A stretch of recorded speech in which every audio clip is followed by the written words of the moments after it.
రైతులకు కాంగ్రెస్ ప్రభుత్వం అనేక హామీలిచ్చి మోసం చేసిందని బీఆర్ఎస్ నేతలు ఆరోపించారు. ధాన్యం కొనుగోలు సహా ఎరువులు, విత్తనాలు ఇలా అన్ని అంశాల్లో సర్కార్ పూర్తిగా విఫలమైందని విమర్శించారు.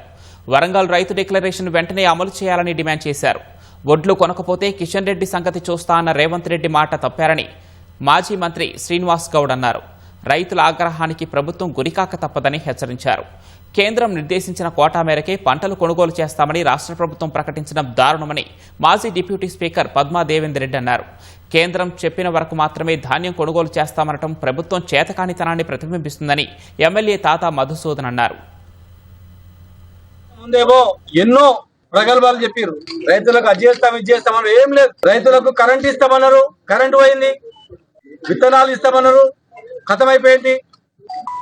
పండిన పంటకు గిట్టుబాటు ధర ఇస్తామన్నారు, ఎక్కడ లేదు.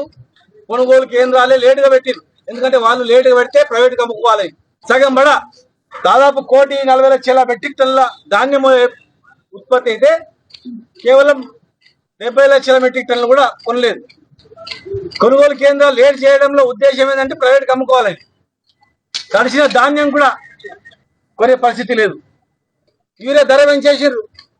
రామగుండంలో యూరియా ఉత్పత్తి కేంద్రం ఉంది. మరి ఆ రామగుండం నుంచి మనం ఎందుకు తీసుకుంటలేం?